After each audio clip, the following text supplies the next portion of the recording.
उन्होंने समाज की सेवा में अपना जीवन समर्पित कर दिया। संत सेवालाल महाराज, स्वामी हाथीराम जी, संत ईश्वर सिंह बापू जी, संत डॉक्टर रामराव बापू महाराज, संत लक्ष्मण चैतन्य बापू जी, हमारे बंजारा समाज ने ऐसे कितने ही संत दिए जिन्होंने भारत की आध्यात्मिक चेतना को असीम ऊर्जा दी। पीढ़ी दर पीढ़ी सैकड़ों हजारों वर्ष से समुदाय भारत की संस्कृति और परंपराओं को सहेजता और संवारता आया है। आजादी की लड़ाई के समय अंग्रेज सरकार ने इस पूरे समुदाय को ही अपराधी घोषित कर दिया था। लेकिन भाइयों बहनों, आजादी के बाद ये देश की जिम्मेदारी थी कि बंजारा समाज की चिंता करे, उन्हें सही सम्मान दे। और उस समय कांग्रेस की सरकारों ने क्या किया? कांग्रेस की नीतियों ने इस समाज को मुख्य धारा से काट कर रखा। आजादी के बाद कांग्रेस पार्टी पर जिस परिवार ने कब्जा किया, उसकी सोच शुरू से ही विदेशी रही है। अंग्रेजी हुकूमत की तरह ही ये कांग्रेसी परिवार भी दलित, पिछड़ा, आदिवासियों को अपने बराबर नहीं मानते। इन्हें लगता है भारत पर एक परिवार की ही हुकूमत रहनी चाहिए, क्योंकि अंग्रेज उन्हें ये हक देकर गए थे। इसलिए उन लोगों ने बंजारा समाज के प्रति हमेशा अपमानजनक रवैया बनाए रखा। साथियों, एनडीए की केंद्र सरकार ने ही गुमंतु, अर्धगुमंतु समुदाय के लिए कल्याण बोर्ड का गठन भी किया है। इस समाज की सांस्कृतिक पहचान को सही सम्मान मिले, इस दिशा में भी बीजेपी सरकार और एनडीए सरकारें लगातार काम कर रही है। विकास की गति तेज करने के लिए यहां राज्य सरकार ने संत सेवालाल महाराज बंजारा तांडा समृद्धि अभियान भी चलाया है। साथियों, हमारे इन प्रयासों के बीच आपको ये भी याद रखना है कि कांग्रेस और महाआघाड़ी का आपके प्रति क्या रवैया रहा है। जब फडणवीस जी मुख्यमंत्री थे, तब पहरा देवी तीर्थ क्षेत्र के विकास की योजना बनी थी, लेकिन बीच में महाआघाड़ी की सरकार आई और उन्होंने इस काम पर ब्रेक लगा दिया। पोहरा देवी तीर्थ क्षेत्र का विकास तब आगे बढ़ा जब महायुति शिंदे जी के नेतृत्व में फिर से यहां सरकार बनी। आज इस योजना पर 700 करोड़ रुपए खर्च किए जा रहे हैं। इस तीर्थ स्थल के विकास से भक्तों को आसानी होगी और आसपास के क्षेत्रों में विकास भी तेज होगा। भाइयों और बहनों, बीजेपी अपनी नीतियों से वंचित समाज को आगे बढ़ाना चाहती है, जबकि कांग्रेस सिर्फ लूटना जानती है। कांग्रेस गरीब को गरीब बनाकर रखना चाहती है। कमजोर और गरीब भारत कांग्रेस को, उसकी राजनीति को बहुत सूट करता है। इसलिए आप सभी को कांग्रेस से बहुत सावधान रहना है। आज कांग्रेस को पूरी तरह से अर्बन नक्सल का गिरोह चला रहा है। कांग्रेस को लगता है कि अगर सब एक हो गए तो देश को बांटने का उनका एजेंडा फेल हो जाएगा। इसलिए हमें आपस में लड़वाना चाहते हैं। पूरा देश देख रहा है कांग्रेस के खतरनाक एजेंडों को। विकास सपोर्ट, किसका सपोर्ट मिल रहा है? जो लोग भारत को आगे बढ़ने से रोकना चाहते हैं, वो इन दिनों कांग्रेस के सबसे करीबी दोस्त हैं। इसलिए समय एक होने का है। हमारी एकता ही देश को बचाएगी।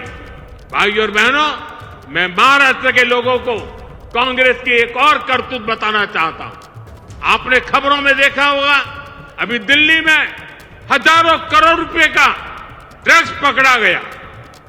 और देखिए दुख की बात, इस ड्रग्स रैकेट का मुख्य सरगना कौन निकला? कांग्रेस का एक नेता उसका मुख्य सरगना निकला।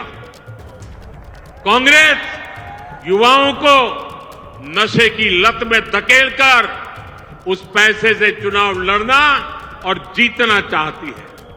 हमें इस खतरे से सावधान रहना है और दूसरों को भी सावधान करना है। हमें साथ मिलकर ये लड़ाई जीतनी होगी। साथियों, आज हमारी सरकार का हर निर्णय, हर नीति विकसित भारत को समर्पित है। और विकसित भारत का बहुत बड़ा आधार हमारे किसान हैं। किसानों को सशक्त बनाने की दिशा में आज कई बड़े कदम उठाए गए हैं। आज 9,200 किसान उत्पाद संघ एफपीओ देश को समर्पित किए गए हैं।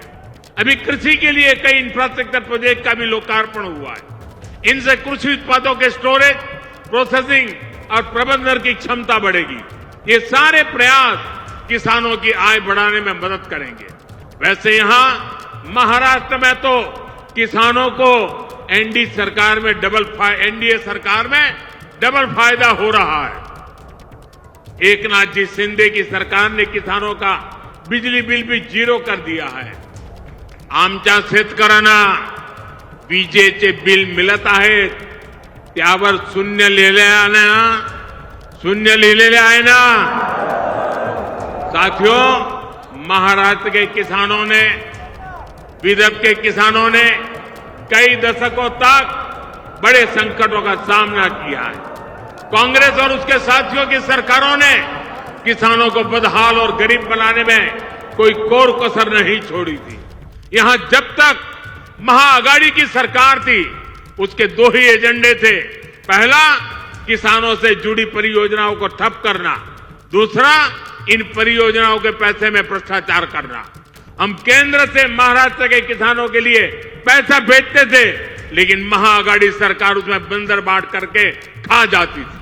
कांग्रेस ने हमेशा किसानों का जीवन मुश्किल बनाया है। वो आज भी वही पुराना खेल खेल रही है। इसलिए कांग्रेस को पीएम किसान सम्मान निधि योजना पसंद नहीं आती।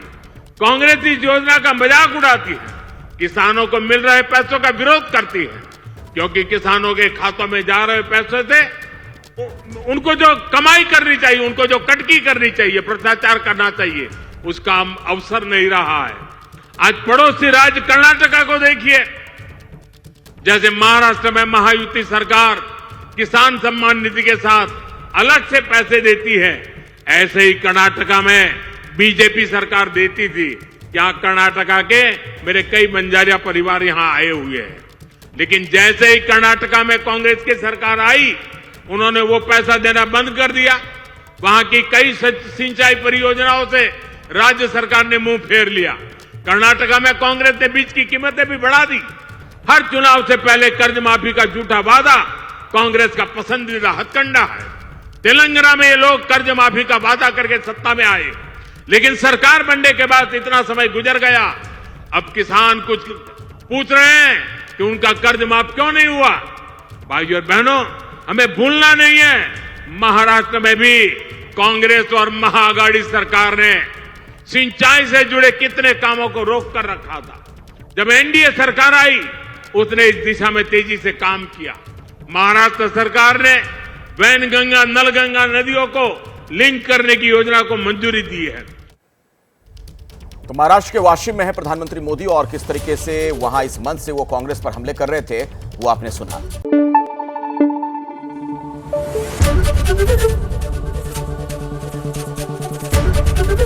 एबीपी न्यूज आपको रखे आगे।